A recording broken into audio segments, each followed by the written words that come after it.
What's going on, people? We are back. The OTBN Off the Ball OG3 episode 2. We are back in the building.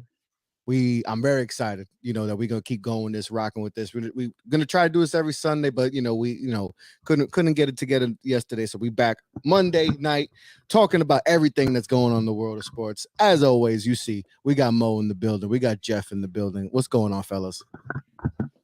Not much, man. Glad to be here. Busy sports time right now. This is kind of the meat of the year as far as like NBA heating up, NFL coming down to the wire. College football just finished up. College basketball is finally heating up. It's pretty cool right now. What's up, Mo?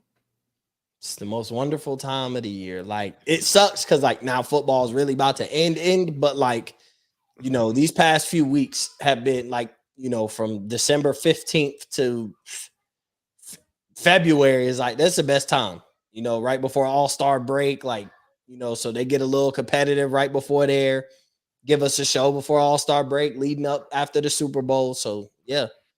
And that's all it's been. It's just been, if I'm not at work, I'm watching sports.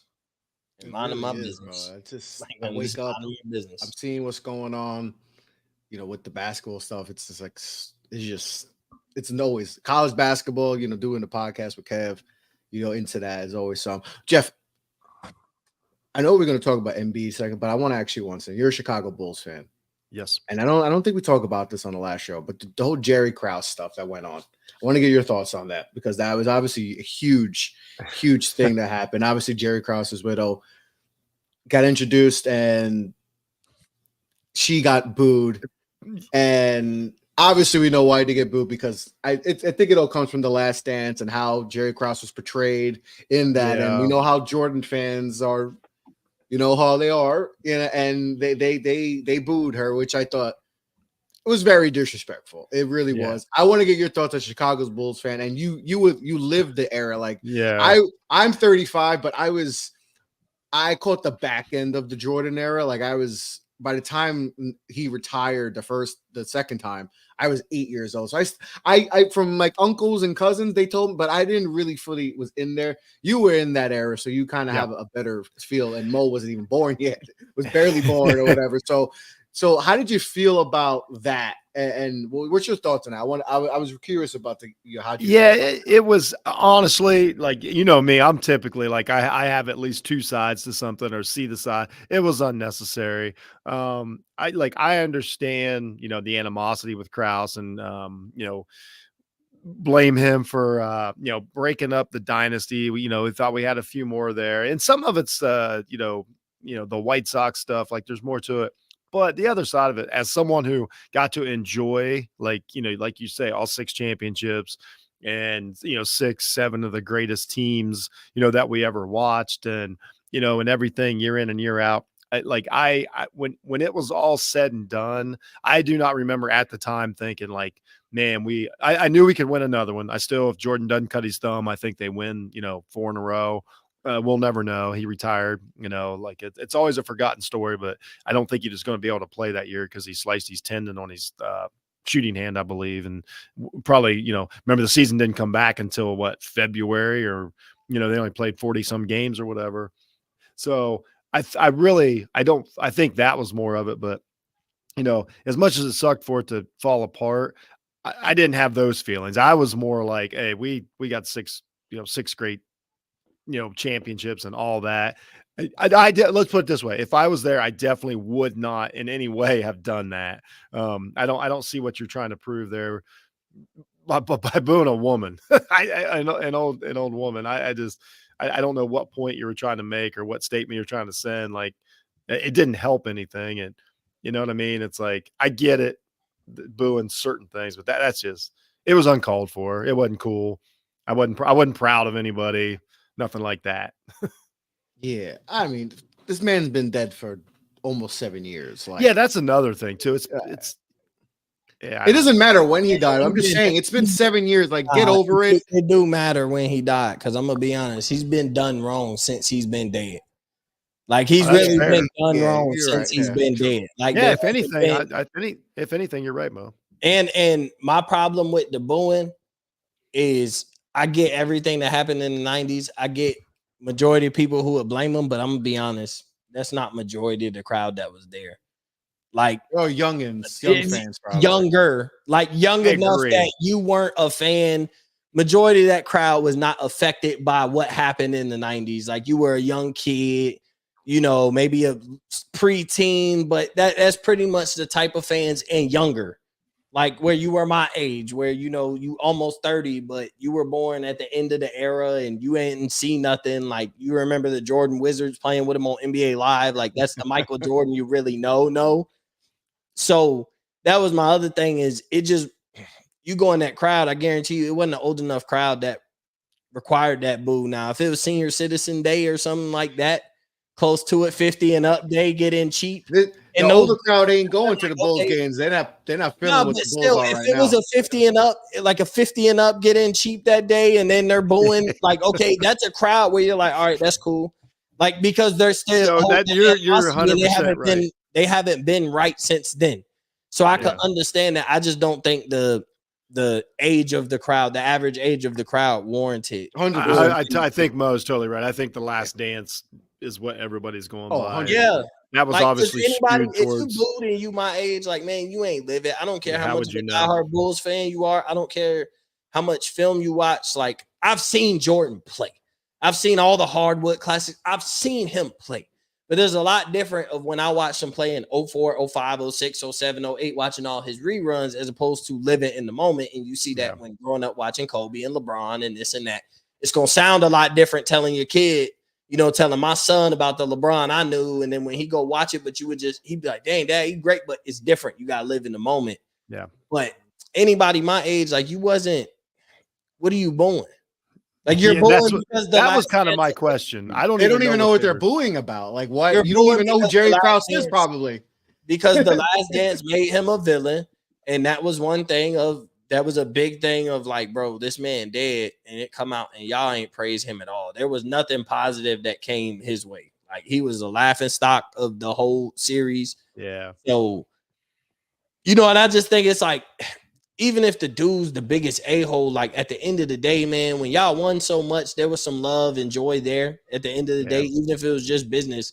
When business is thriving and booming, at the end of the day, everybody happy. So there's enough love and joy and moments there that, like, because he passed, you could have spared, bro. Like, he could have been spared in that documentary, to be honest. He didn't honestly have to be relevant like that, to be real. He didn't have to be that relevant. Yeah, I'm that's how I feel about it. Like, I understand, but like I said, like, if nothing else, I'm like, man, look how hard it's been to try and get back there. Like, I look back now and I'm like, hey, whatever it took, you know, I'm in. Yeah. They'll never reach that again. And I mean, that's once you see a dynasty, most franchises don't have any franchise ever reach that? Probably not. But what I'm saying is like how they did it.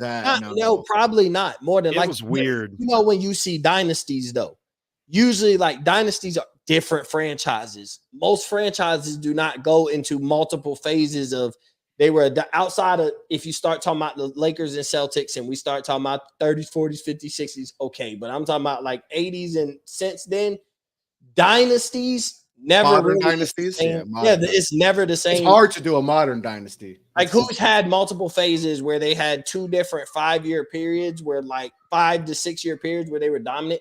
You could say the Spurs, but everything was just spaced out over 20 years and they were always making the playoffs. So that's the argument of where the Spurs fall in as a dynasty, because of how spaced out it was. And it was just a dominant run of a group of guys playing a great career. But I mean, I will say that those early 2000, the 2000 Lakers dynasty, that 3 years there, I think it's up there with what, if you want to pick one of the then they never really went back to that. I know, right? I'm just saying, like, with Kobe, but that was the closest thing since, is like those 3 years were dominant, because the Bulls, like, were just really, really good. They had a couple dominant seasons, but they didn't walk through every finals. They got tested a little bit in some of the playoffs. The best player on the planet. Got tested in a lot of finals, more like so I mean, the Sonics when they're up 3-0. It's what was unique about that Bulls run. I know we don't want to do a Bulls podcast, but what was unique about it was that it was hard. Like as someone who watched it every night, every other night or whatever, every Yeah. game that the Bulls played in the playoffs, like I didn't like, yes, did they have blowouts? Yeah. Sometimes like I remember like there was a series against the Wizards. I believe they were the Wizards by then and not the Bullets. But anyway, like that was one where they walked through them. They had some of those, but like I remember like, the conference championship series, like, oh my gosh, biting my nails and, being miserable, and the NBA finals and thinking the Jazz, like, we're going to finally do it. And the Seattle series that you're talking about, Chris, like, the Phoenix series, obviously, like none of them, that's what was to me, it was so unique about it, was that it wasn't a walkthrough, but yet they still finished on top. Like they found a way to get it done. It was really, I don't know. It's just, I'm lucky that I got to see it. Like, I just can't, like, it's been 30 years now. I just can't get it back. Like, it's just, I've never seen anything like it. Never, and I Yeah. kind of knew, but it's weird now looking back. Is like, wow, like what did we see? It was just so much fun. I'm sure, being a fan, and I'm sure if whoever lived in Chicago during that era, it must have been something like absolutely, like I don't know what to compare it to. Like you said, the Lakers, but that was 3 years of dominance, and then it was over. Like they And went, they and missed it the, was they made the playoffs, and the next year they go to finals, and it's over because they lost to the Pistons, but and it's over. also it was before, any kind of scrutinization. Like you still read about him, in Sports Illustrated, RIP Sports Yeah, rest in Illustrated. peace. Like you didn't like, so That's actually a good topic. We should you get to weren't talk about over that. like saturated with ways to like, there wasn't a voice for the haters. There wasn't, like, believe me, there was plenty of haters, but so they were like, I don't know. They were a spectacle. You know what I mean? It was just like they were just around. Like everybody knew about them. That was really the only one team that everybody could follow. Like I can't sit here and tell you who, I don't know. Like we'll say I don't know, a decent Western Conference team was back then that like didn't make the play. Like now I'd be like, oh, Sacramento. Like I know what Sacramento's doing. Like, you know what I mean? Like Yeah, maybe yeah, the yeah. top 4 or 5 teams in the conference. I'm We like, didn't. I Nobody cared about the bottom of the West or whatever. Yeah, yeah, it yeah, was you just really weren't dug, irrelevant. like, you just didn't have the availability, so it was a I don't know, it was like a movie, like a Broadway show. It was like more like a TV show of just like on, and then Jordan's also at the same time the biggest brand in the world, like he was everywhere. So it was just like it was just a weird, it was just laser focus on the Bulls, and that's why the finals and stuff were such a big draws, because then everybody tuned in to like, let's see this. Like guys like me were watching as much as I could. Like that was right when TBS TNT started showing a lot more games, and so like you could catch and then I had WGN back in. You guys probably wouldn't remember WGN used to play like all the Bulls games and the Cubs games, the Cubs game, yeah. home games. So I got to watch, the Bulls, probably watch them 40 times a year before the playoffs. So you really got to know a team, you know what I mean? And that was the only team though. Like that was my team. And so then when the playoffs started, I'm like I didn't know what was going to happen. I didn't watch Karl Malone play every night. You know what I mean? Like all I know is Karl Malone. I see him at the All-Star game. That's the only Karl Malone you see all year. And so then Yeah. like everything was more of a mystery. It was just a weird time. Not better or worse, just different. Yeah, and to get back to like the whole Jared Krause thing, that was definitely a low point, and not a good look for Chicago. Yeah, it was Man. messed up. There's nothing to be proud of there. I hope It's nobody's not proud of indicative on the themselves. whole fan base, but like most said, like it's probably a crowd that they saw The Last Dance, they saw how he was portrayed, and we all know Jordan is at this different level, and they're gonna protect him, and that's kind of what it was disappointing though. I wish I'm kind of over Jordan. I can't. My man can't be sitting in a box at a Michigan game. I'm sorry. Like I just can't. Like I can't be on this. Yeah, I that's when they're doing a whole ceremony. I'm just kind of over. I'm just kind of over Jordan. I hate to say it. I still wear Yeah. sneakers, but he's just kind of. I don't know.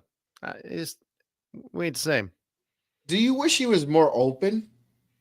I just wish he was like just a better human.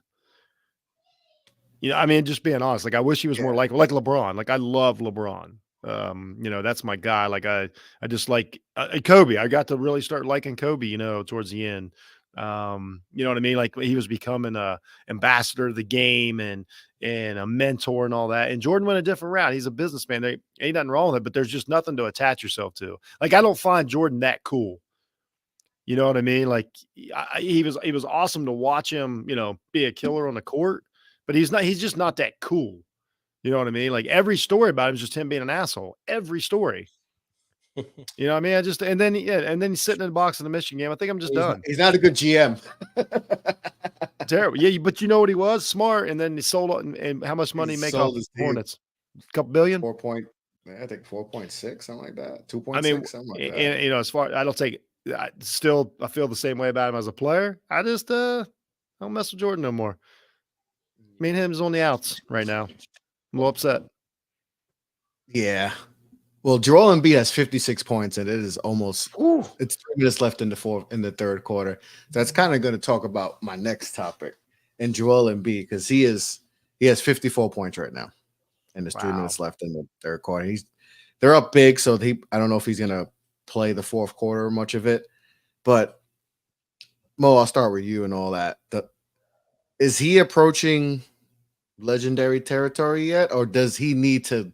He got to get that rank for you to get there, because right now he's the MVP of the NBA, right? I think you agree, right? He's the MVP. I agree. He's the MVP right now, and now I could change because he has to meet the game threshold, which is 65 games, and if you prorate it throughout the season, he's like either barely there or just a little bit short. So he's gonna have to get to the games so he can be eligible. Obviously, the NBA changed where you have to play 65 games to be eligible to win any award. So if he gets MVP, is it going to be like with Giannis when Giannis won his second MVP and he still fell short? Is he in that territory right now? Yeah, bro, you got to win. Like, bro, you listen, here's my thing. And there's a couple people in each sport that, you can say differently about this, but I'm gonna be honest, to be a legend, you got to win. Like, nobody remembers losers at the end of the day. But because there are so many great athletes, yes, there are some guys that are all-time greats, legends that never won anything. But you talking about being a legend as a big man, that's the worst position to be talking about, trying to be legendary with no chips. Have all the individual accolades you want. The big man got championships. Hakeem with multiple, Shaq with multiple, Bill with multiple, Wilt multiple, Kareem multiple. Jokic done got him. That's what hurts Dwight Howard, by the way. That's why he got left off at 75. Like Jokic done got him one now. But when we talk about the greatest big men of all time, they are multi-time champions. Usually the best player on their team when they were winning championships. And so, that's why, now that Jokic broke the barrier, and won his championship, you view him differently. Now you project him differently. So it's the same with Embiid. Like, you can be as great individually. You can win 4 of them things, but you don't win a championship. Them 4 MVPs is cool. You was an all-time talent, but legendary. Want to be one of the greatest big men of all time? Guess what? Man, he was one of the most skilled I ever seen at the position. But all them other dudes, whatever they did, it won championships. So no. Until he wins a championship, all of this is great. That man is a great player. But that legendary status, especially being labeled a center in the NBA, I don't care if you're a modern day center. I know the position has changed, but it's changed with point guard and every other position. But you still, when you talk about all-time status, you are valued what you did in your era compared to what everybody else in those positions did in their era. Up to a certain point, you have your, give or takes, but no. Joel Embiid cannot be in that legendary big man status. We keep throwing that word legendary around. Nah, you got to win. You just got to at least put 1 on there. Like, 1 puts you, like, Jokic could now be Aaron Rodgers. Let's say he win 2 more MVPs and never win another championship. Like, but damn, that's still an all-time great because he got that 1.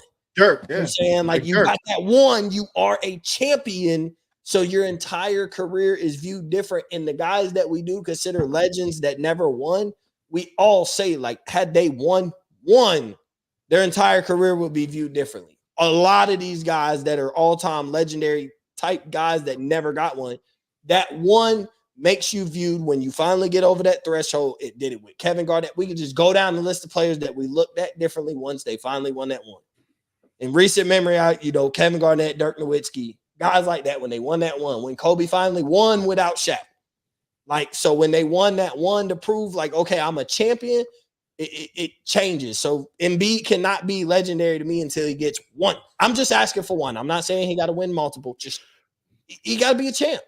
Because everybody else is all-time great at your position is champs. Yeah, I think he also has to be the best player on the team that wins one. You know, he can't. Well, if he won this year, he would be. Oh no, I'm saying, but like he can't. He needs to be healthy. That's the main. Yeah, he can't catch one like later in his career with help. Those don't stick. It's a, you know what I mean? Like it needs to be his. You can't Gary Payton in. Yeah. You can't Dwight Howard with the Lakers in the bubble. You know what's crazy? I do think that Embiid because I said before that Dwight Howard didn't win championship, and I just forgot he was on that Lakers team that won. Yeah, but you're right. See, like that. Those ones don't stick.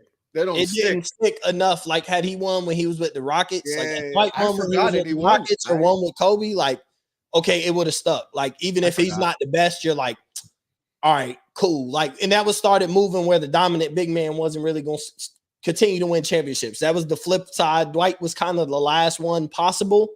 And when he didn't in his window, it was kind of over on like the big man really being your best player and winning championships. Like that's when the thing started taking over. And that's when the Kobe started winning and Paul Pierce, and then I know Paul Pierce had Kevin Garnett and stuff, but like then LeBron and them and then Steph and them come, like that was kind of the end of like your big man being the best player. When Dwight didn't do it, that ended that era. I haven't watched a lot of Philadelphia this year yet. Did they have a good enough, like is Maxey the second best player, I assume?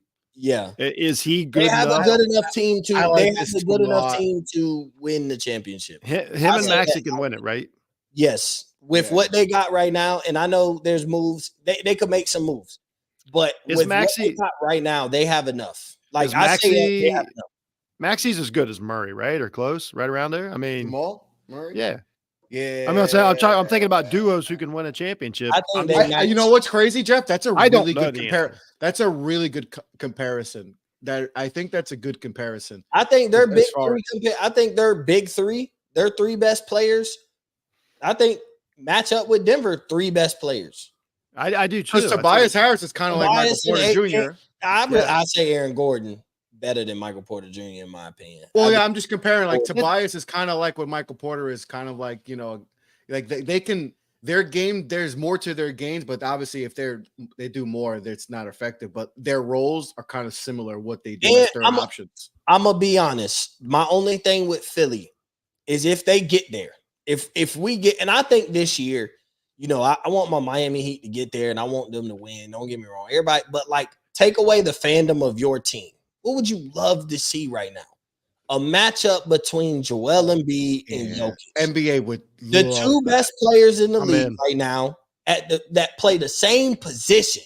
We get to see the two best players. And big men too. It's like they want the big men back. So it's like when we saw LeBron versus KD. Like when we got to see LeBron versus KD, even when KD was with the Warriors, like we knew KD was the best player on that team. It was LeBron versus KD, the two best players in the league and at the same position. Going mano y mano. Either one of them should be the MVP that year. Yeah. Going mano y mano, you get Joel Embiid, you get Jokic. You get Embiid probably wins back-to-back MVP if he plays enough games. So the past 4 years, you got the two MVPs. Going back and forth, Jokic got one.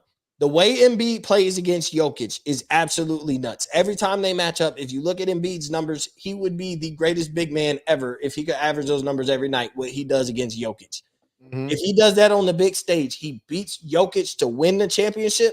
I think his chip and Philly's chip would hold a lot more weight than a lot of championships that have been won recently. Whoever wins it this year is a big year. This is one because there's so many good teams. Embiid was able to beat Jokic. Like I think if Embiid was able to beat Jokic, and I also think vice versa, if that was the matchup we got, and Jokic was able to get his second, so having two MVP, he'd have what? Two MVPs, two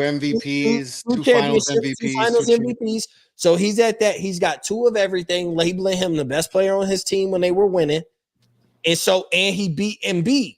So now he's unquestionably going into next year. This is the best player in the league. Like if it's not unquestionably, regardless of the result, he's he's at the He's at the doorstep of legendary Yeah, that. because like He's at the he's big at the man. legendary status that we're talking about. That Yeah. we're saying Legendary is if Embiid wins an MVP, like we're talking about the weight of a championship. Like Jokic got him one, so we see the trajectory. He get him another one. We view him different. People can say what they want about championships and the amount you have change the outlook of your career. And if you have none, one changes everything. As long as you're part of winning it, that's the thing. Like, because that's the thing about basketball. Like, one player does win it. Like Jokic obviously won that championship last year. Jimmy Butler obviously got heat. Where they got like one player does. Like we'll talk about quarterbacks later. Like quarterbacks are a huge part of their team, but it's still a less percentage than a great NBA player. Because a great NBA player ain't a 20% of his team. He's 50% of the team as far as like, everything running through him and, what has to happen. So like, yeah, I agree. And as good as this season is, as many good teams, whoever wins, it's going to be a good championship. Like there's some years are better than others. They just are. Yeah, assuming everybody stays healthy and they got to go through each other. I like to, I'm kind of dying. I'm here for a Denver, Minnesota 7 game, late. I just like, because just what we talked about, big guys kind of, banging in there a little bit, a little different than what we saw with like Golden State's run. I'm just here for just like mixing it up and have some different types of players in there. I think what Minnesota's done this year is been pretty cool. And the type of team they built that we a year ago we were talking about what a terrible trade and what a flop and the contracts and all that, and now like they're a good basketball team. They're gonna be a really good playoff basketball team. So yeah, what made last the year was best a thing disaster for them, and it's crazy how they flipped it around. But they got Michael Jordan on their team, so but that's the best thing. The best thing about Minnesota is that it's not even the fact that Anthony Edwards is good. Or great, whatever you want to call him. It's the fact that he has a personality. Yes. So like, because you could be, KG was great in Minnesota. He wasn't the most marketable, even though he was loved. He still because his personality he was tough. He was aggressive. It wasn't marketable.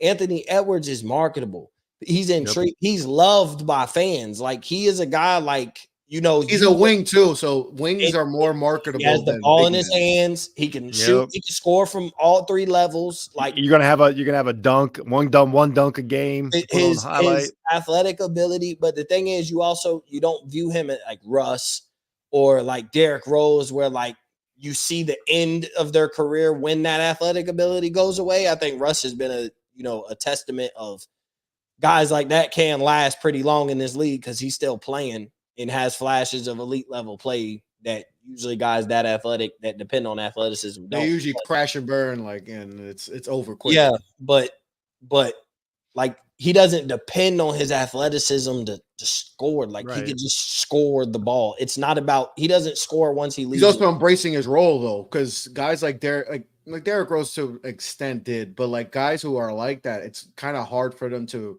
adapt to when their athleticism goes away. Now I have to be a different type of player, and it's hard for that. Westbrook has embraced his role. He's like, I'm going to play 12, 15 minutes a game, come off the bench, give you energy, and I'm just going to do what I can in these 15 minutes, and make the best of it.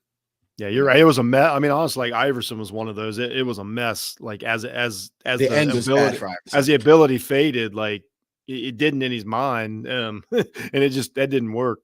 That game didn't translate to old man basketball whatsoever. No. Certain guys' games age really bad, and Westbrook's made the best of it, which is good. But what are to get on that topic? And Mo kind of dipped it.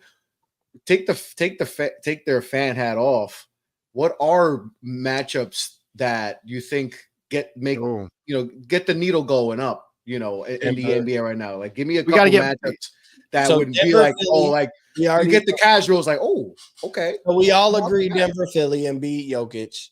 That's huge. That's big. That would be in my 3. Yeah, I would. I think Boston, Philly. I think that's a great. Like I don't love the matchup. The finals. We're talking about finals. NBA finals.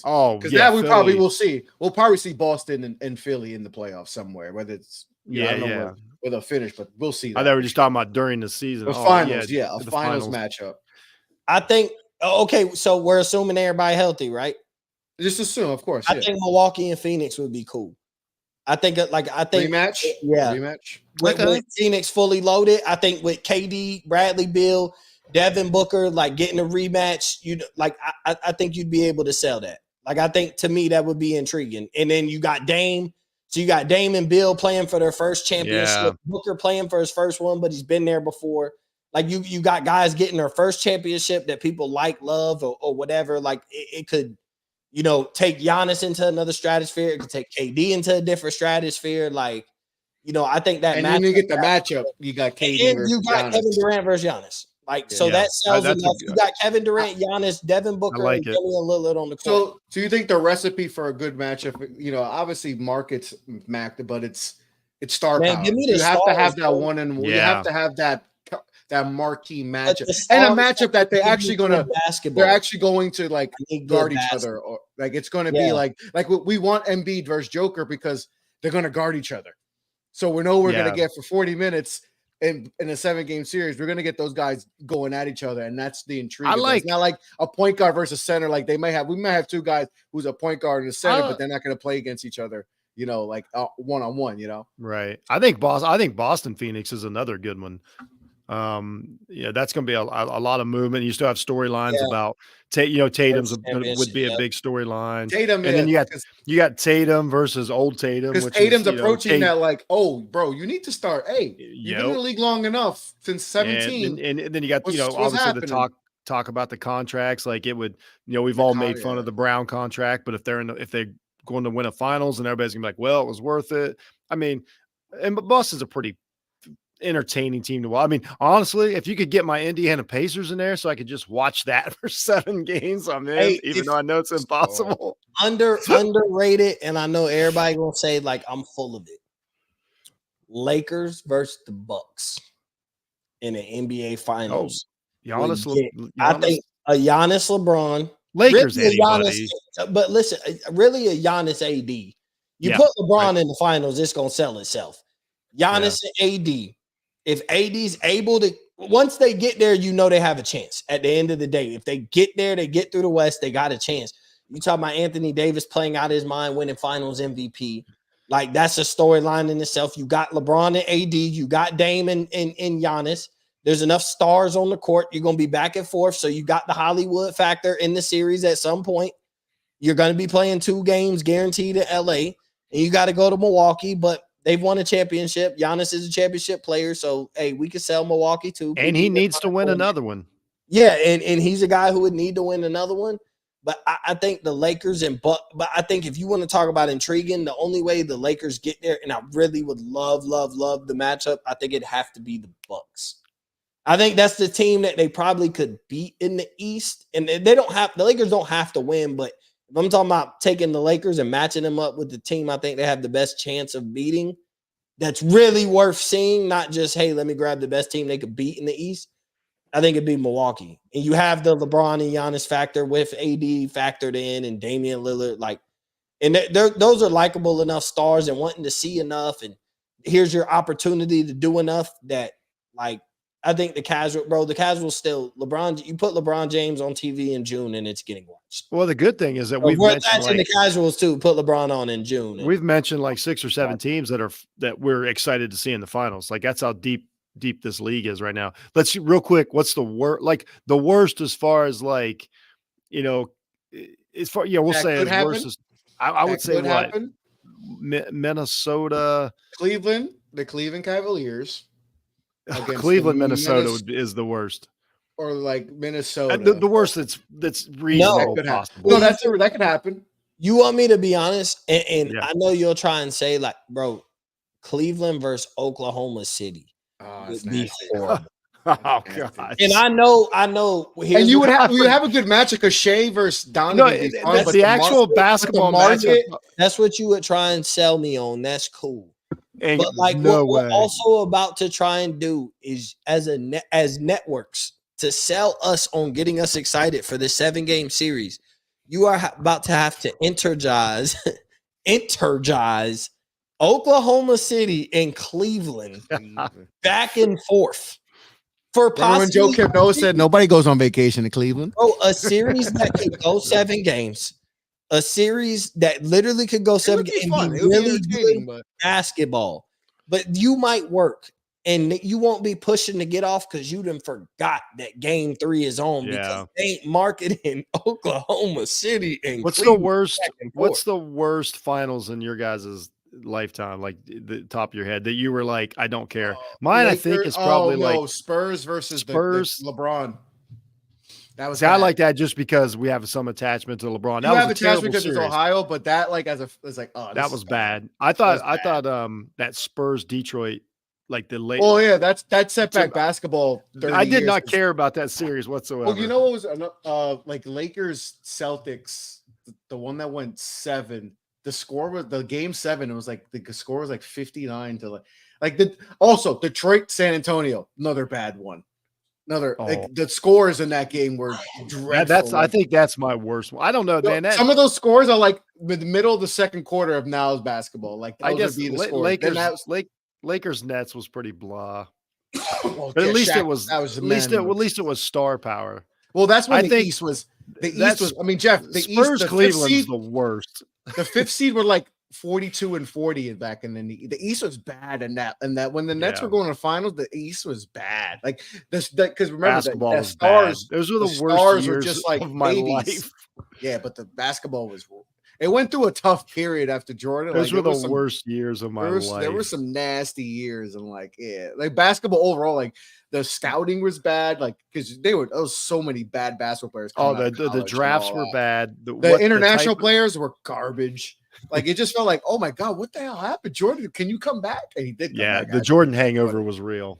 The Jordan hangover was real. You're right. Yeah, there was some bad basketball. Spurs Cleveland was bad. Ilgauskas versus Tim Duncan. What a man! I got a T-shirt. That's nasty. Yeah, and it wasn't competitive. No, it was dominant. LeBron wasn't even like 50% of what he became. He's got Eric Snow as his point guard, Danya Marshall at power forward, Jonas Ilgauskas. Larry Hughes. I don't even know Larry Hughes played. I think he was hurt. All those dudes probably have a podcast now that Mo listens to. They do. Larry Hughes has a podcast. I was actually on his show 3 years ago. Oh, that's right. I was on his podcast, and I'm actually interviewing his co-host tomorrow, actually, which is funny. Matt Moderno. That's gonna be a good one tomorrow. But yeah, I was on Larry's podcast. That was cool because I always like Harry Hughes growing up. I don't know, he was just a cool player. He was a defensive guy and all that. So but yeah, there was some bad basketball. Some bad basketball, all that. But yeah, let me transition. Let's transition. Let's talk some football. Let's talk some football. And obviously, losers. The Buffalo Bills. Losers. I know Mo has been a big on top of the losers. Mo is on the loser train and all that. So let's get right into it. Obviously, that was a tough loss. The kicker misses the field goal to tie the game and possibly send it. Here's the thing: Mahomes gonna win that game anyway. Yeah, they wasn't. Yeah. But let's talk about the legend of because every time the legend. Jeff, you talked about this last time. How Josh Allen. How Patrick Mahomes is approaching a different stratosphere that very few quarterbacks have ever reached. If maybe we just one. Nobody's ever done what he's done right now at this point. What he is about to do on Sunday, win or lose, nobody has ever done. He has been a 6-year starter in 6 AFC championships. Sunday. He will be playing in his 6th AFC championship on his worst team. Starter is his worst team. And guess what? I don't think this team's that bad. This is definitely not. But it's been betrayed. That's the narrative. The narrative has been this is his worst team. You know why this is his worst team in people's eyes? Because in their mind, their best teams was when they was lighting up scoreboards or whatever. Because guess what? They're at a phase right now. They're at a phase where when you have a great quarterback, you go through this like if you want to win a lot of championships. The Patriots went through it. You got to go through this phase where, you got to sacrifice somewhere. I can't give you all these elite weapons on top of having a top 5 defense because when we were winning all these high scoring games, the biggest problem was defense. So what did we do through the draft and free agency? An offensive line. And what did we do through the draft and free agency? We addressed our biggest needs. in route, we let go of Tyreek Hill. But guess what? We went and won a championship. So letting go of Tyreek Hill doesn't matter. We went and won the championship the next year. So now we start to feel like we're trying to find gems, and we start to overthink this draft and let some of these guys that we do need maybe in the second round, we try and see if he'll slip to the third and then he's gone. And that guy that you would get in the third round, you hope he slips to the fourth and then he's gone. And no offense, but you end up with like Sky Moore or trading for Kadarius Toney, and they don't pan out because they weren't your first, second, or third option, but you've seen some flashes of what you wanted there. But now you got to not overthink it. Now go into the first round, go get you one of these wide receivers in one of your first 2 draft picks, go get you one of these wide receivers. Yeah. But this team, it's because they were so flashy that them gritting and grinding out, winning the AFC West and going to the AFC Championship was not pretty to everybody. It wasn't the prettiest way Mahomes has won games, and Andy Reid has coached games, and it's not just these 40-something to 20-something blowouts every week that we come accustomed to seeing. But it's like that dead period with the Warriors where they were still dangerous, but it just, when they were winning these gritty, grindy games, and it wasn't because Steph was hitting these 40-foot three-pointers, we're like, oh, it's not the same. This is the worst team, but they're still winning games. No, it's not. Because we begged for him to have a competent defense, and they gave him a top 5 defense. So there's no way any great quarterback that had a top 5 defense that year, when you've been begging for a defense, that's not the worst team you ever played on. Yeah, that's definitely this team's pretty good. Pacheco runs like a monster. Like, this team's pretty good. They've played 2 really good playoff games. Like, I've watched every down of it, and like I say, we talked about it last week. The Miami game, no doubter, put it away, no question. And honestly, yesterday they kind of did. If you take away the stupid, the fumble through the end zone, one of the like stuff like that, like they played really well. And like Mo said, they were going to win that game even if they made that field goal. You know what I mean? Like, Mahomes is fine. Like, Bills defense I said it last week. He's got a feel for the game. He understands everything about it. The moment's not too big. He doesn't panic. And then also physically, he can still make throws that nobody maybe ever has that actually played in the playoffs. Like, some of the crossbody flipping it, angles stuff that he can do to keep series alive. It's incredible. And that's what Allen hasn't done. Like, Allen's got all the talent in the world, and he just keeps, I told my wife, it got close last night. I think the Chiefs they either went up or they were down by a score, whatever it was. Buffalo came out, and I'm like, this is a series where Buffalo has to get points to win a playoff game. They threw it like 4 times, like went like 3 and out, or maybe got but still, like, they threw it a bunch of times and punted. I'm like, it's the one thing they couldn't do, they did. It makes me sick to watch these teams do this. Like, when it's on the line, Allen's too good to be doing this. Like, I know they want to show these deep balls that look like the receiver could have caught it. Well, first of all, Diggs ain't that dude. Like, not anymore. What happened to him? Diggs isn't a 50. Yeah, but even Diggs is good, but he's not a 50-50 receiver. He never was. He's a 30-70 guy at best. Honestly, I wouldn't be surprised if he's not in Buffalo next year. Yeah, I wouldn't be surprised if he's not in Buffalo. So they'll be like, oh, Allen can't get any help because he throws a deep ball that almost gets caught. Well, that's an incompletion. That's all that is to me, is an incompletion. It ain't because, you know what I mean? Like, you gotta take 12 yards over the middle. So for Buffalo, I think, and it's crazy because Buffalo had this really up and down season, right? And then late, they finally put it on, and they look like the Bills that we all thought they would. And then you have a home playoff game against Kansas City.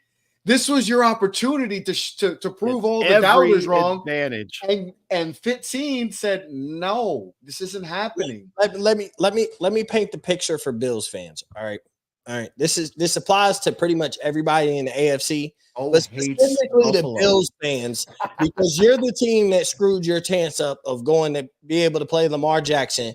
And now it's 2 quarterbacks playing for their first time to have their first appearance in a Super Bowl. Like, now the pressure's on both of y'all. The pressure's equal.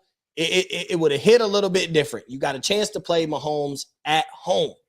So guess what? Through 6 years of Mahomes starting, Mahomes has hosted 5 of the AFC Championship games. He's played in all 6. Guess what that means? There are about projected 8 to 9 great quarterbacks in the AFC, whether they are currently great or about to be great. There's 8 in the AFC alone. there are 8 to 9 quarterbacks that are either currently great and will be great for the next 5 to 7 years or will become great in the next 5 to 7 years. That means 7 to 8 of y'all are going to be battling every year to play 1-5. So when you miss your opportunity, like Cincinnati did last year, like Buffalo did last year, not beating Cincinnati and having an opportunity to play Kansas City, Buffalo's blown it so when you have those opportunities and you blow them and you blow those opportunities, guess what? It's all scarce for all of y'all because right now, through his career, he tells you, you have to play me to get there. You may get there because Burrow did it, Brady did it. So, like, you may get there. Lamar may beat him and get to the Super Bowl. But it's still, even if he loses, you still walk away and be like, but guess who you had to beat to get there? To play for a Super Bowl, you're going to have to play him, which in that game. So that tells me there are 7 to 8 guys battling to be that one guy. It's true. Team. That's the realistic possibility for all your teams that miss. It went from Brady being that guy to now it transitioned right to 15. But the thing about it is when you're Buffalo, see other teams that didn't make it this year. When you're Cincinnati, you're like Burrow was hurt, we're good. When you're Cleveland, you're like if you feel like you have to feel like Deshaun Watson's better because you're paying him like he's better. So you're like, if he was healthy, we would have been a lot better team. I think we would have been ready to go. And Deshaun Watson started playing a lot better prior to him getting hurt. So some of these teams that didn't make the cut, Houston Texans, we're young, we want a playoff game, we're building. Some of these teams didn't miss their opportunity. They feel like they'll have an opportunity and be able to capitalize on that next year. Buffalo Bills have had their opportunity 3 years in a row. You've blown it. Your window is now closed because I'm going to tell you, I'm not saying Josh Jackson, I'm not saying he'll never win a Super Bowl. I am not saying that. But I will say right now, I would be amazed if in the next 3 to 4 years he won one. Now, I think he got another 10 years of greatness. Like, these dudes are playing till they're 38, 39, easily at Hall of Fame levels. So, like, him not winning one in the next 3 to 4, I'm not saying he never wins one, but I think his window is good as shut. You had every opportunity the past 3 years to get there. You had some obstacle that you had to climb. You were never able to climb it. You lost. You've lost to that man 3 times in Mahomes. You've lost to Joe Burrow. And losing at home. You've already lost to guys. Those are the ones that stay when you lose at home. If you don't get Mahomes, you might have to go through Burrow. You can't win those ones. Now we're talking about we're adding to the list. Like it was Mahomes and Burrow. You got to go through one of them. Burrow gets hurt. Now it's still Mahomes. Now we're adding to the list. Add Lamar to that list. He done been there. So now we know this dude's going to be great for the next few years. Lamar's going to feel it after next week too. If you don't get it done, you still got the good Jaguars team with Trevor Lawrence. At the end of the day, we can say they're good enough for now. CJ Stroud and the Texans are building something. The Colts were damn near a playoff team. If Anthony Richardson is any type of good, that's going to be a good Colts team for the next 5 to 10 years. So, like, you are talking about teams that are good, that, like, their quarterbacks are going to be very good to great. And guys that, like, so, and that's just the AFC. That's just an opportunity to even play in a Super Bowl. You still got to beat the best team in the NFC, whoever that may be, year in and year out. But you got to get through this gauntlet of quarterbacks to go play. There's a couple over there in the NFC, and that list starting to get smaller and smaller, to be honest, by the playoff minute. Mo, it's not even small. That thing is like microscopic. It's like, I'm gonna be honest. We got Jared Goff versus Brock Purdy in the NFC Championship game. I don't think there's a quarterback now currently as it sits. And I think the AFC, we got all these great quarterbacks that are not in it. Yeah, I don't think there's a quarterback now in the NFC that any team in the AFC fears of having to match up against in the Super Bowl. That's why if you're Buffalo, you have to be sick because you have to look at it. I feel like every one of those quarterbacks feel like beat the Lions. It's just, but you know what's crazy? 15 is that good. That it's not that Josh Allen is not a great quarterback. It's just that 15 is at a different freaking level, though. Nah, bro. I'm gonna be honest. Sean McDermott got it's all on Sean McDermott too. I'm gonna be honest. I know Josh Allen.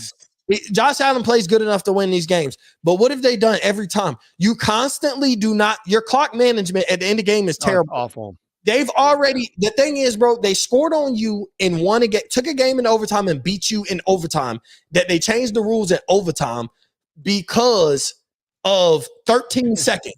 So at this point, I thought that rule was crazy that they did it because anytime that you give Mahomes anything less than 0 seconds left and you're the best, you feel like you can lose. You were about, even if you made that field goal, you gave them 13 seconds and they was losing that game. You were going to probably lose that game anyway. Yeah. You keep giving him the ball back with too much time. Now I understand. I would have thought always in it with him, and that has to be a great feeling as a team knowing that I was going to win the game with 13 seconds too. Though I ain't gonna lie to you, if I was Buffalo, we won this game. Damn it. But I mean, how many quarterbacks in the history of this game where you're like, even if we're down with a minute left, down 10. We could still win this football game. There's what is there? Is there two guys? Is it 12 and 15 that you're like, no matter 12 shown? Oh no, Montana too. So you put those three guys that like are guys that like no matter what, we're in this. We're down 28-3. You know what's crazy? Oh, we got time. We good. We down with 8 seconds left. Manning was one of them too. Yeah, except Manning when he went against Brady. Like Manning was one of them. No, but Manning at the end. It started to feel like the first its first few years battles with Belichick and Brady and all, they were whooping, but Manning, all right, he learned from that, and then like it kind of felt like some of those last years of the Indy, and then when he got to Denver, he kind of got the better of Brady a lot of those years. So he finally learned because he had to learn the hard way. Like he was getting his ass kicked. Manning the ball with a minute left, like you had like I could win. Like Manning and Breeze were two of those dudes too, though. Where like a minute left, and you give them the ball, like we might win. Well, the biggest story of Buffalo is like they got to figure out who they're going to put around Josh Allen because this Gabe Davis and Diggs, it's not working. Like Kincaid's a good piece. Kincaid is good. But you look at like what Kansas City's done with Rice, how he's come along all year, and now he's an effective playoff receiver. He's a really good receiver. He's learned, he's been coached, he's been taught, and he's been check up like too, man. Buffalo, when they get into that late game mode, it's awful. It looks like is there a finesse team guy playing Madden? Yeah, but they're a finesse team, but they should be. But when you're a cold weather team. But look at what the Baltimore Ravens yesterday. Yeah, but you're a cool weather team. You got to be more. Yeah, it's crazy. You got to be more physical. They just haven't shown that on either side of the ball. To cash in. They had a lot of injuries on defense too, so like you got to give them. I'm gonna tell you, got to build that team differently. A little different attitude. I'm gonna tell you though, where I don't care about the injuries because that's been every year. Like injuries have been a part of the story. Is like the defensive side of the ball has been injured, but it's been their same 5 best players on defense injured every year. Yeah, so like it doesn't matter to me. And they paid Von Miller $15 million, and he was. I know he went through some stuff this year. We won't get into it, but it's just not a well-built team. This is who they were all year. They played up and down, and I watched them play Pittsburgh. They had a down 50. I don't know. They had a down 15 minutes versus Pittsburgh Steelers that looked like they were going to give the game away. So what do you do in Buffalo? Because you have a quarterback that is one of the best quarterbacks in football. You have to take advantage of this time because you get, like you said, Joe Burrow is coming back next season. Lamar Jackson is about to win his second MVP. He might be a Super Bowl champion. They need a plan. I don't know if it's general. I don't know who's making their path, who's making their plan. If it's McDermott, then he's got to go. If that's general manager, whatever. But like, you need a new plan for what you're going to do with this team. Like, you're like Mo said. I think you've already wasted 2 or 3 years. You can't and the way he plays too. Think about it. He's their best runner. He's running the ball like. So I do put some of on him. He's going to be out for the year. He's going to be talented as he is, though. He's not perfect.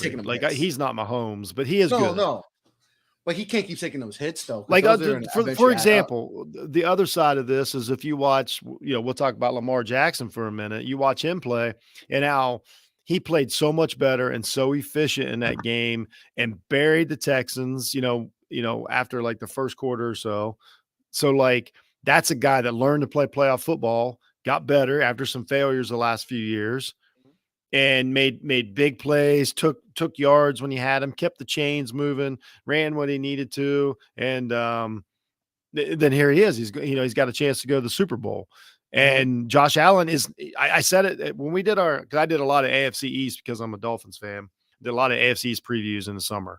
Every one of them, I said, what I need to see from Josh Allen is him learn how to just grit out a game, like how to get a drive. Get the touchdown to go up 10 and put teams away, and they just consistently don't do it. And they hang around, they make dumb mistakes. They were lucky. They should have lost that fumble and not even had a drive to kick a field goal. Yeah, they should have lost by outside a of lot it. more. Offensive lineman hustles and gets the ball back. And then you watch how Jackson played. Yes, Texans are not the Kansas City Chiefs, but what I'm saying is Lamar, once he got going and warmed up, didn't let him hang around, put him away. And when you go back and look at you look at the efficiency of it and what he's done, like he's playing winning football, which is important right now. So like that's a guy that like has learned from his mistakes, and he's at this second, he's in a better position than Josh Allen because he's still got a game to play. Oh wow, Joel Embiid has 70 points, by the way. Wow, he went for it. He went for it. Yeah, he definitely went for it. 70 points. Wow, man. Amazing. He's locking up that MVP.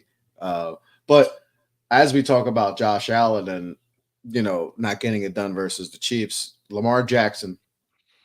His home playoff game, like I said, he looked good against the Texans, but he's going against a different beast now. He's going against a different beast, and he's going against a team that obviously 6 straight years in the AFC Championship game, winning pedigree. They won 2 Super Bowls in this run. Is the pressure on him?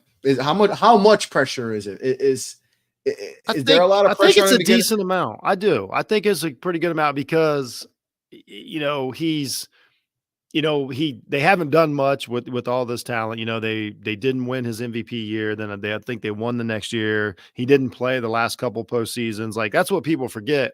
Lamar hasn't played a lot of playoff games. I think I want to say he's like 2-3 now, 2-4, whatever it is, because he's missed a couple postseasons and as good as he's played. This year's a different Lamar. He's clearly the MVP. It's no doubt about it. He's earned it.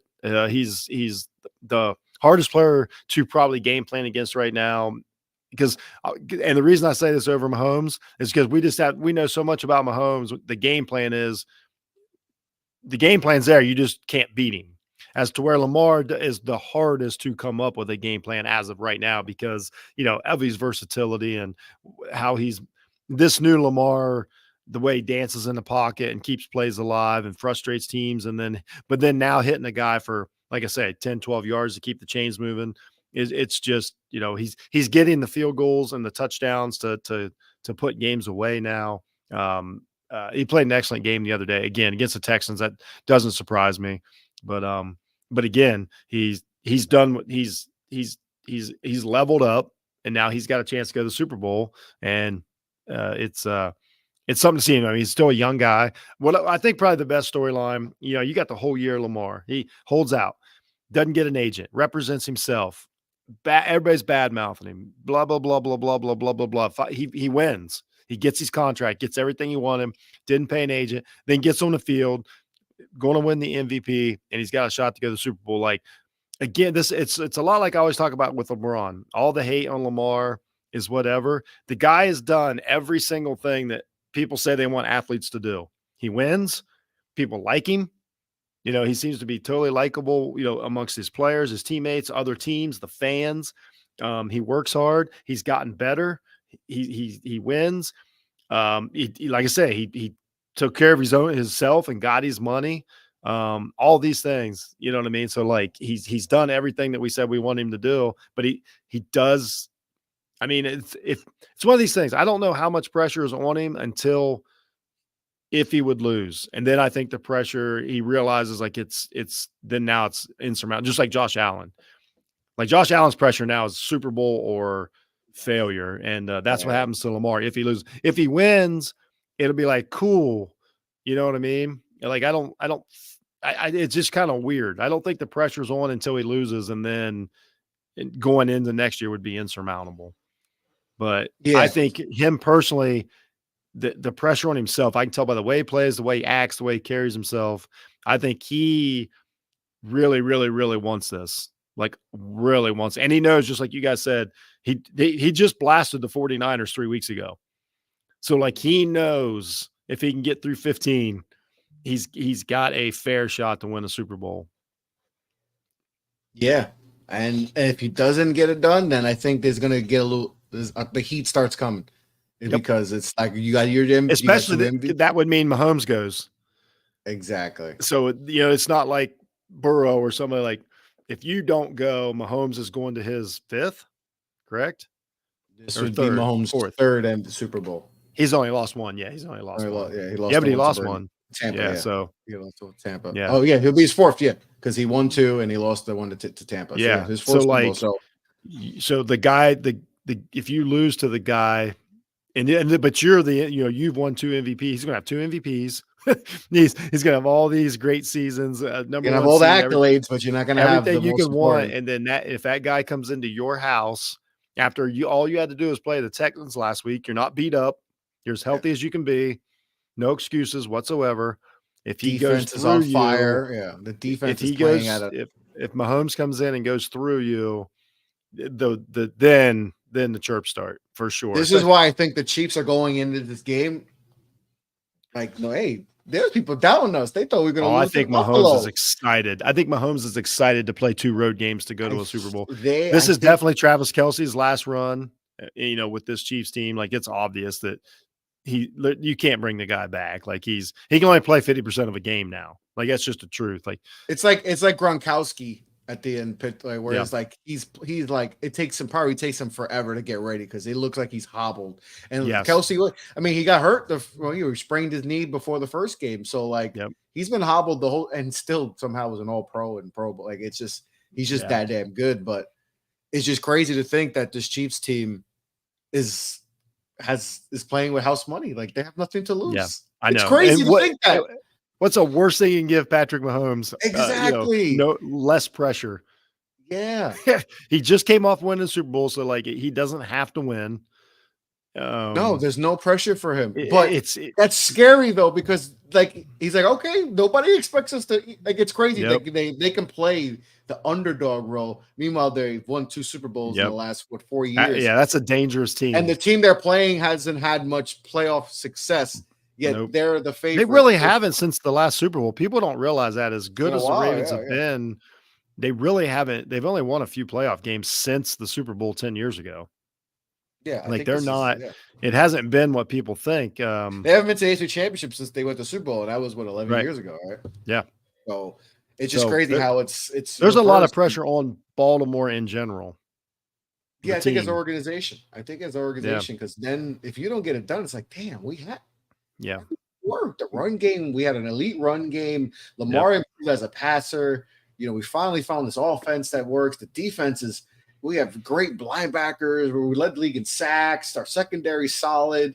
They got it all. Coaching staff, and we lost against a team we were better than. Like, this is the Hobbles Chiefs team. Yeah, against at home too. Like, if you're at home. And, we've made quarterbacks look silly this year. I mean, you really got to be like, and this is, this is why it's just tough. But like Kansas City, the same way with San Francisco. Like, all we've heard all year is like, oh, they're going to the Super Bowl. That's their only expectation. And we saw them last week. Probably shouldn't have won that game. Honestly, weren't the best team on the field. I mean, and I don't know how to view it. Is it like, are the Packers better than we thought? Is Jordan Love better than we thought? Yes. Or are the 49ers actually worse than we thought? Both. Like, I think it's a mixture of both. Because I'm like, look at this Packers team, and like, you knew there's gonna be inconsistencies this season because you got Jordan Love obviously taking over for Aaron Rodgers and all that. So you knew in this first year started, there's going to be some ups and downs and all that. And that's exactly how they played this year. And then they go into playoffs, and it's like, whoa, what is this team? Is this? Yeah. And I remember someone saying, like, they could have had like an 07 Giants run. Like, it could have been something like that. It felt like that. It felt like that was starting. Like, whoa, are this team going to the Super Bowl? Can they get to the Super Bowl? It's crazy. Brock Purdy had one. They had one, run really good drive there to win the game.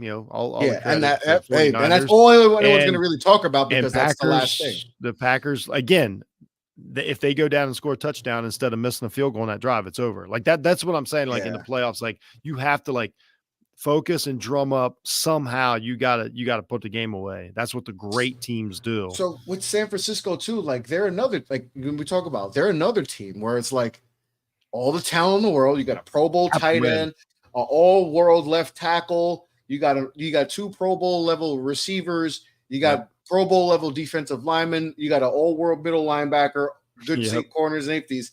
You got a boy genius at head coach and all that, and all these coaches that have come in and out of the system, and you don't get to the Super Bowl, especially get beat by Detroit, and you get beat by Detroit, and you almost slipped up to the Packers, a 9-8 team. It's what do they do this offseason? Because the question, listen, Brock Purdy was solid, and you got to give respect for he was a 7th round pick. It's a cool story, and it's a cool story. But then you really got to, if you lose. It'll depend on how he plays. It'll depend on how he plays. It does depend. But if he's going to look the way he's been looking, where he's like, and yes, he had a great last drive, and that's all people are going to talk about. Okay, right. But if he plays like that again and you lose, can you roll it back? What do you do now? Because now it's like, okay, now he's now you got Kirk Cousins. Because now, and now he's looking like a 7th round pick. Right. You know, and it's like, yo, we have a win now football team. Yep. What do you like? They're gonna have questions if they don't figure it. If they don't get, they're another team like they have to win. Like just like the Bills last week. Like the Bills couldn't lose that game. San Francisco has to win this game. Detroit's good. Like honestly, out of the four teams, Detroit loses. Their which fans is scary to like, play. You play because it's just it really is not to the level of Kansas City because Kansas City has actually won, but like it's kind of similar. It's like Lions. Nobody. If you lose, no one's even going to care because it's no negativity. You guys made an NFC Championship game. You guys have won playoff games in forever. You guys are good. Everything is on the 49ers. Won 2 home playoff games. Detroit's square. Like everything now is extra. And if they win, great. That's an amazing story. Exactly. If they don't, nobody's going to care. Like everybody's going to be like, great job. It's so different. And the 49ers. And Tebow's out. I don't know if he's going to be out, but he's definitely hobbled. He's definitely dinged up. He's definitely really hurt, and because he missed the second half. But that's another team. Detroit, you could have easily lost to the Rams. Gotten a dogfight with Tampa Bay. So I don't even know how good Detroit is. Don't know. They just played inferior. They almost lost to inferior opponents. You know, like no reason the Tampa Bay should have been. You should have throttled Tampa Bay. Tampa Bay is not a realistic. They're not a really good football. They played in a bad division. They're not a good football team. And then the Rams got hot late, and that was an emotional game because obviously you're playing against a guy who was the face of your franchise for over a decade. So you get kind of that, and he was coming in and trying to change things up and try to upset you guys and all, and against his former team. So, but like Lions have nothing to lose. So like, if you're the 49ers, you have everything to lose. Like this now, what I think is going to happen is that 49ers is, as long as it's not raining or something like the weather is, if it's just decent, Purdy's going to be fine. Like he's going to be good enough to win. McCaffrey is a difference maker. That defense is probably going to, they're going to play like they play. Like I don't think Detroit's going to go out there and cut them up. So I don't see 49ers having, I won't say much of a problem. It's going to be a close game. These are good teams, but I think the 49ers win without, I don't think it's going to take a last-second drive or a last-second field goal. I think 49ers, I think they handle them. I think that it's not a great matchup for Detroit. I believe in my eyes. I always go like this. If Baker Mayfield can go down to the wire with Detroit, then the 49ers should walk through them at home is what should happen. But now the Kansas City-Baltimore game, I still haven't decided. I really don't know. Like I think the Baltimore defense is good enough to keep it. And I think Lamar's that offense is playing a little better than Buffalo's, and I think their defense is definitely better than Buffalo's. So if I look at it that way, I'm like that should be enough for Baltimore to win the game. But Baltimore's not playing against a defense like Kansas City defense is pretty good. They play pretty good football. So like, they're real good, especially secondary.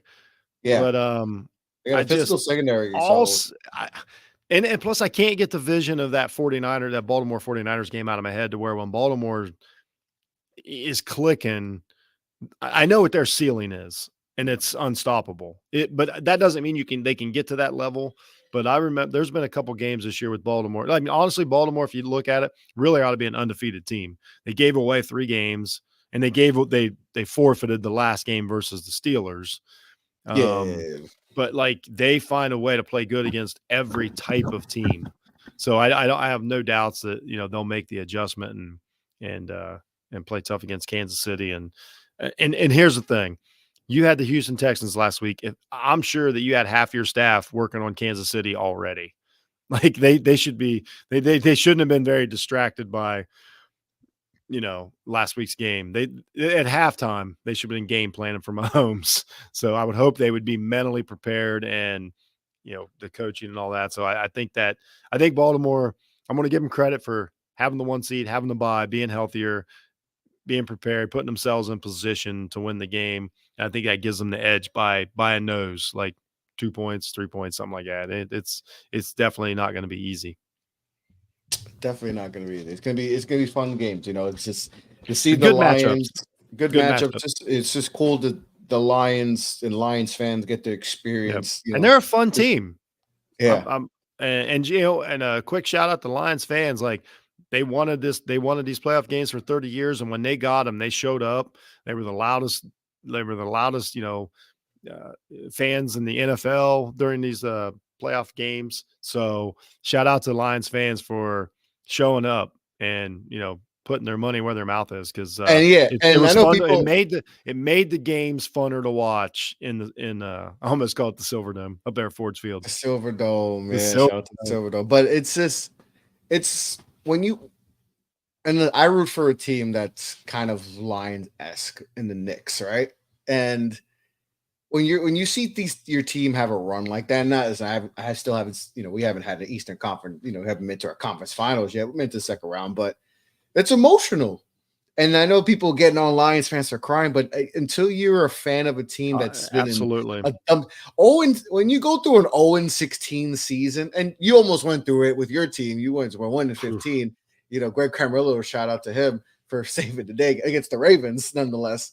But you don't know that feeling as a fan to watch your team go through 0-6, 1-15 seasons and always in last place, picking the wrong quarterback year after drafting wide receivers 3 straight years, going to Marty Morty, all these bad coaches and all this. And then, even with the first year with Campbell, like 0-11, his first season, and like, oh man, we're going to have another guy who's just pounding it. And I thought that was the case. I'm like, oh, he's just another pound your chest and just all rah, and then, but you're going to lose, in one game. Like, okay, what does that mean? That means nothing. And to turn it around, and then last year showed signs that, okay, the Lions, okay, maybe.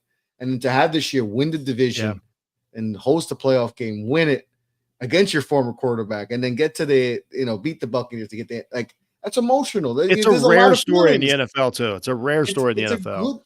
And the others, crazy. I'm glad you brought that up. The other side of that is the Buffalo fans. Like, I know everybody's making fun of them, and like, as someone who like lives and dies with a football team every year, like I do with the Buckeyes, like, man, they just love their team. They're upset. Like, this is miserable. They really like.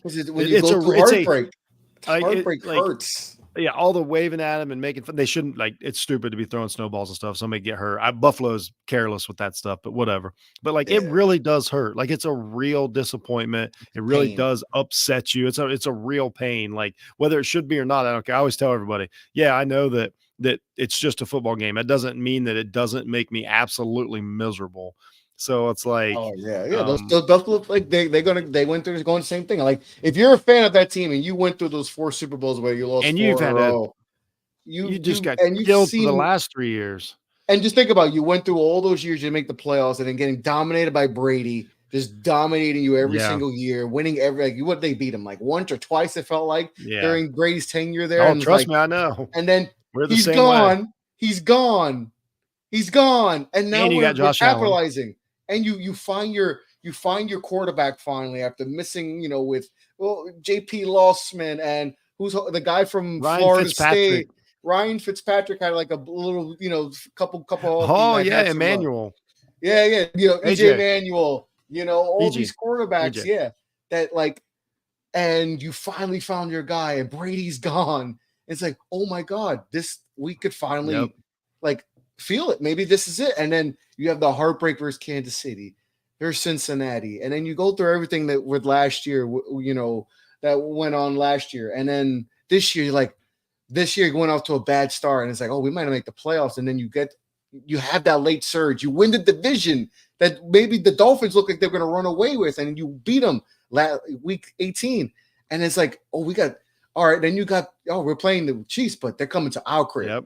They're coming to our house, and you don't get it done, and you miss by wide right, and it's like, oh, these are bringing up all the bad memories from the past. If you're an older fan, you're like, I saw this in the Super Bowl. This is like the first heartbreak, and now it's just a continuation, and it's like you feel for them. Like you feel for them. Listen, I root for I'm a Knicks fan, so I know the pain. I know the pain of watching your team, and you invest so much and all that, and you just like, oh, all these bad seasons, and you feel like we finally have something good, and it's like, so you know that feeling, like, and it's tough, you know. So, and I see it because I'm a Yankees fan, so I'm spoiled on one side, but then I'm a Knicks fan. So like when people make it like, oh, you're so happy you made the playoffs, like, yeah, like, do you realize like the misery we've dealt with, like and we get made fun of out of probably top 3 teams of sports who get made fun of are the New York Knicks. Like when we're bad, it's not like the Pistons are bad right now, and people don't even really care, to be honest. No, they only care because they lost 20 in a row. It's like, all right, you can't lose that many games in a row. But if the Knicks are bad, we get slaughtered. That's very true. And we hear it, and it's like you can't get away from it. And like I always bring up summer 19, when we lost out on the number 1 pick to get Zion, and then we missed out on KD. That was the worst time. That's the worst time I've ever been a Knicks fan. I was embarrassed to be a Knicks because it's like, oh my God, like this is rock bottom again. And but when you go from rock bottom, and then you see your team like what the Lions fans are doing, like if you saw the 0-16 season. And then you saw the Stafford years and then Calvin Johnson retiring. You're like, oh, it's Barry Sanders all over again. My God, we just wasted another legend, another Hall of Famer. And then but you see, like, we're a win away from the Super Bowl. Yeah. That's a good feeling. And like people making fun of the guy who was crying, and it's like, no, that guy's seen the misery, misery of his team. Like the bottom of the bottom, 0-16 and all that, the 1-5, the bad quarterback, the bad coaches, the Hail Marys against them. With Aaron Rodgers and watching Aaron Rodgers win and Brett Favre, all these guys win the division, you know, and everyone else in the division having fun, but not you. But so that's one thing I want to bring up is like, I'm crying if the Knicks ever make the Eastern Conference Finals, I'm tearing up. Let alone an NBA Finals, but like you don't get it if you're not a fan of a team like that hasn't won in forever. The Lions haven't won forever. My team hasn't won an NBA Finals since 72, 73. So like that is insane. It's crazy. Yeah, and we're such a revered franchise and all, but it's like if you're not a fan of that, if you're a spoiled fan base, like if you're a Patriots fan and I don't feel bad for any Patriots fan have to go through what they're going through right now. Like you don't feel bad for them. Like, oh, you got 2 years 1 year when you've been really bad. Yeah. You know, like you had 20 where you were great. You had 20 when you won 6. You're telling me, things, you know?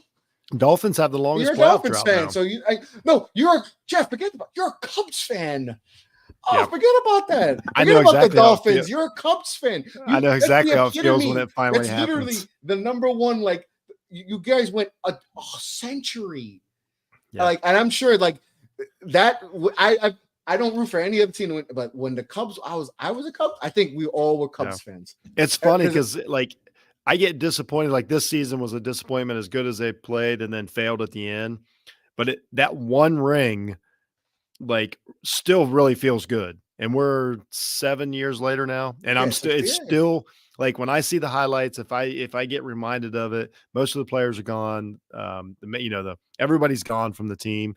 Like I still like when I see Rizzo, play for you guys or something like that. Like I still like have such fond memories. I still have such fond memories. I still have such fond memories of that. It's because we weren't spoiled. So like I mean, on honesty, if Detroit wins the Super Bowl, that's good enough forever. Like I'm being totally serious for like that's a forever. They're good for 50 years. Yeah. Like it would mean so much. Like it's a big deal. As to where Kansas City, it's another one. Nothing wrong with that. It doesn't take away from what they do, but it's different. But there's something about like when Jeff, out of all the teams you root for, that Cubs were nothing will ever. Ohio State can go 15-0, wins by 50 every game. That Cubs different. World Series will still be number one in the year. If the Bulls win, that because I'm just talking about the magnitude of that. Like I'm sure. Like, I Oh know you love it, yeah. but like to know that you For probably them know to actually, people it who was an whole honest lives did not see it. relief. It was an Yeah, actual relief because I never thought I'd see it. Like I literally had settled exactly. into being like, it's not like if all the years of them having good teams and then it just not working out or whatever. Like Yeah. I was finally just like, Like you man, had the it just Sosa might not years, happen. and then 2003 Yep. happens when you're up, and then the Uh, whole, everything. Bartman Well, it was just year happened. after year. There's so many other smaller ones, in there besides like the major ones. Like there was, faltering down stretches and not making the playoffs. There was, getting bounced early in the playoffs, like there's so many little Yeah. things. So yeah, that And one, like having Kerry Wood and Mark Pryor, who you thought were going to be Roger Clemens, and yep. the next two great pitchers and all that, and then like Yeah. when you But that see one, that, that team is like every player on it is special. like Like Joe everything Buck, about it. that's Joe Buck's to me. I know Joe Buck is a lot of crap. That's Joe Buck's greatest call. It was good. The dribble, when he says Oh. Brian to Rizzo, the Cubs win. That's his greatest call. That's his greatest call. It's an epic moment. Like when I watch Brian it on YouTube, because that game was crazy. And that here's game what's was funny. Nuts. There was half a second to where it looked like he was going to either trip or throw the ball away or like, yeah, bro. And I was like this can't happen. Like there's no way that that the world can let this happen to a fan base. On the game 7. Yeah. But down 3-1 like that story is like you got great. 3, and then everything remember about it. now the Indians, they have their own drought. So like both teams, but obviously they're at like 70. They're like in the 60s, I think, at that point. And so like they're up top, and they've had some epic collapses where they should have won World Series and all that, or all their World Series losses have been bad, heartbreaking. Like they lost the 97 to the Marlins in Game 7. Edgar in 3 up the middle. Some rough ALCS losses and all that, and like up 3-1 and all that. So like for them to be up 3-1, it's like, oh man, the Indians are gonna win, and then the Cubs come back, and then that Game 7 was epic. That was like Davis with the home run to left field off Chapman and all that, and then like just how that game transpired. They still replay that, like like Cleveland still replays that play, and even though I know how it turns out, it makes me sick every time. I'll tell you, here's what's unique about this Detroit Lions thing, to roll it back, is that they also don't deserve this. They haven't had great teams that got knocked out of the playoffs. They haven't They've just been bad for a long time because of either, like you said, either bad picks or bad coaches or franchise decisions. So this isn't the Buffalo Bills who just have good teams and keep getting their hearts broke every year. This is a team that just hasn't been good forever. So like all this is like they understand that like we talk about windows closing. This is like sneaking through the slats of a fence for the Detroit Lions. Like this just could be a pop-up shop. Big we're here, and then we can go back to them being, solid, because you never know. You just don't know. And we this just is why saw you the got to Eagles capitalize. The Eagles for the last 2 months. The Eagles been one of the worst teams in football. Like that's how quick this goes. 10-1 to losing 5 out of 6 and bounced by the Buccaneers. And not even bounced. They got destroyed by the Buccaneers. Like that's how fast. The team we thought we were going to have the number 1 pick. I thought they're going to have the number 1 pick in the draft.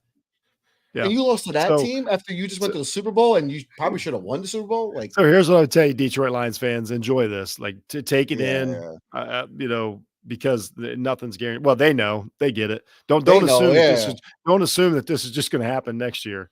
Exactly. And that's why you have to continue to always revamp your team and always try to. And this is exactly why I tell teams during the game, you have to understand how important every drive is.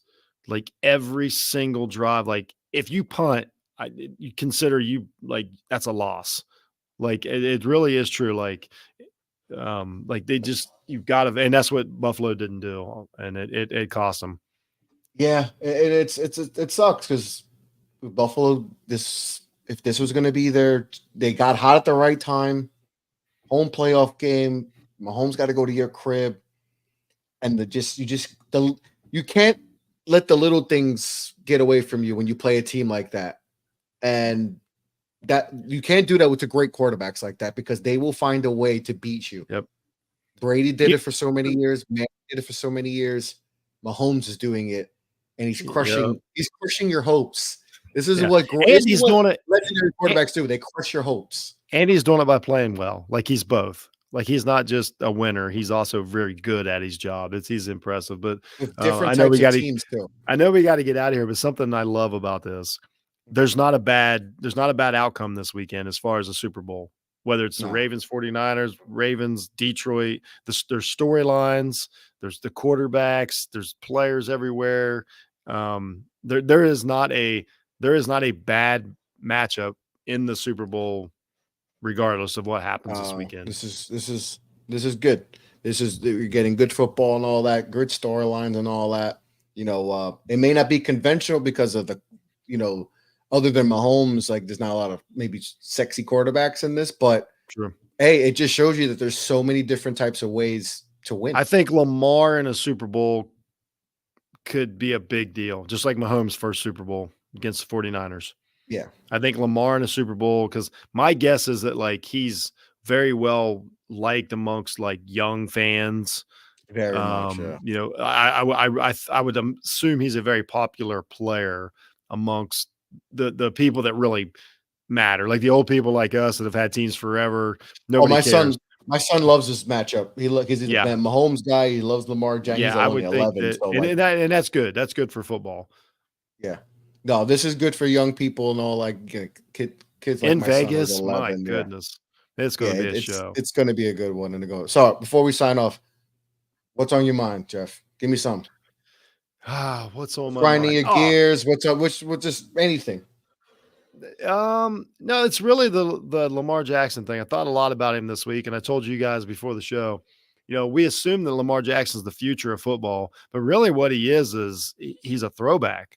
I think when I watch Lamar play and play these playoff games, you look at his stats and you're like, they're good, but they're not eye popping. It's not 350 yards. It's not, but he's so effective and so efficient. I went back and looked. 1994 NFC Championship game. San Francisco 49ers beat the Dallas Cowboys. Steve Young, that was when he went on to win his only Super Bowl and, the monkey on his back and all that. Steve Young threw for 158 yards that game, and 49ers won by 10. And that's what Lamar's like reminds me of. He reminds me of the Montanas, the Elways, the Youngs, active guys, tough guys, efficient guys, just find a way to win. And when I mean find a way to win, I mean like figure out a way to win, which sounds better. That's what he's been doing. I just keep thinking about, like, as I watch him, I'm like, this isn't new football. This is like a true like football player, from the past. He would have fit right in, with those guys. He's tough. So we're not seeing the future as much as like this ought to be a player that old fans and new fans alike really appreciate and enjoy how he carries himself and how he plays the game. So I just was real happy for Lamar this week, and it just kind of made me think, back some of the guys in the past. So that's pretty much it. That's and then we'll see how he gets it done, if he can get it done this week. What's on my mind? I love the game of basketball. I love the state of basketball. I think it is healthy. Contrary to what people may think, it is at the healthiest as it's ever been. The star power is at it's just crazy. We're witnessing right now a guy who just scored 70 points and another guy who has 60 and it's halfway through the fourth quarter. And Jeez. Towns has 60. He has 60 right now. I love this. I love this basketball. Like, I know people get it, and I'm 35. I'm going to be 35 in a week and a half. And some people, and when I have conversations with people my age, they're like, "Oh, how can you like this style?" I was like, "I love this style of basketball. This is I don't want to see 69 to 68 games." Like, and we were just talking about before, and people get mad. I was like, this era of basketball needs to be more appreciated than it is. Is it perfect? No era of basketball has been perfect. But to see the level of talent that we are witnessing right now, Jeff, it is. Can we just sit down and just enjoy it? Like, if you have League Pass, you should be ecstatic right now, because it is every the game greatest thing. Jeff just got League Pass, guys. If you're listening, And he loves it because guess what? Every He night. can watch if you can put even if you're watching Kings Hawks, you're going to be entertained. It may not be the Hawks are strong, but guess what, Jeff? You're going to get entertained because that's going to be you're going to see Trae Young do some great things. You're going to see Sabonis, Fox. You're going to see some great young, Murray, up and coming star. There's just so much talent in this league, and so contrary to what everyone says about the basketball today is not as good and they're soft. First of all, it's a lot more physical than people think about. Yep. Way more physical. It's just because people are not getting clotheslined like they were in the 90s. Not cheap shots. The cheap shots, like people get mad at that. It's like, no, that's called NBA policing that so it doesn't get out of hand and all that. We don't need no more malice at the palaces there anymore. Well, so that's just my thing. It's just the game is. You're right. I think so about rich, it, and it's in a good place. I meant to piggyback on that real quick. Like Mo last week was talking about, like he's a little upset with where basketball is out at now, as far as a little too much scoring, no defense, and slowing down the free throws. And so I'm like, I wonder. I went back and looked the free throws attempted per game this season are basically the same as they were 40 years ago. Yeah, like nothing's actually changed at all. And guys are more skilled. Yeah, there's the bigs so are like the game. More They're skilled not they're not really calling more fouls. They're not Oh. shooting more free throws. It's just it's the game hasn't changed as much as people think. Yes, it's just players have evolved. Players have evolved to a level that we did not expect them to. Yeah, these guys are more talented than ever, and there's just more of them. Instead of just back in the 90s where it's like, all right, you're small forward or your center and your shooting guard or maybe your scorer. Everybody else is just a non-factor offensively. Yeah. Now it's like 1 through 5, and then 6 through 8 might be great scorers. And now you got to stop guys instead of stopping 1 or 2. I'll just talk about this for like one more minute because I love this is a bigger conversation. We can have another. We got plenty of basketball days left in the season. Oh, of course. Just real quick, like two things that I see. A is like one thing that everybody thinks that they played more defense back. Whatever you want to pick the 90s, 80s, whatever you want to say. Well, here's the difference. You only guarded 2 guys on the court, like you just said. The other 3, the other 3 guys didn't have to play defense. You didn't have to guard Dennis Rodman.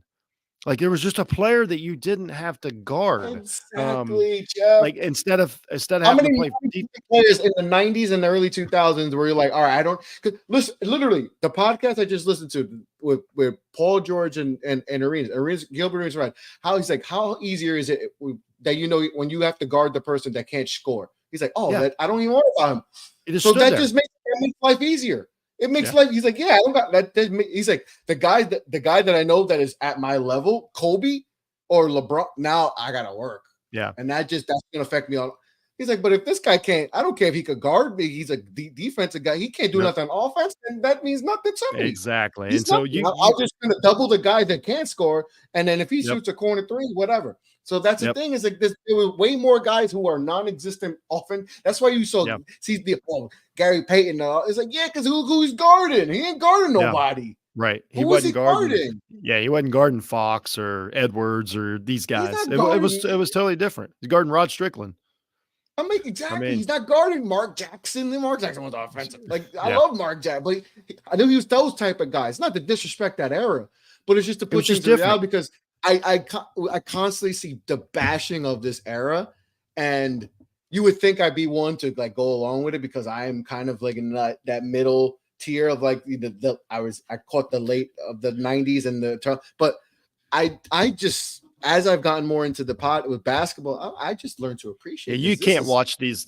I don't know how anybody could watch these guys and think that they're lesser players. That's it's just a narrative. It's just a narrative that a lot of the older fans just can ride with, and a lot of it is. A lot of it we'll just say culture. That's an easier way to say. A lot of it's culture.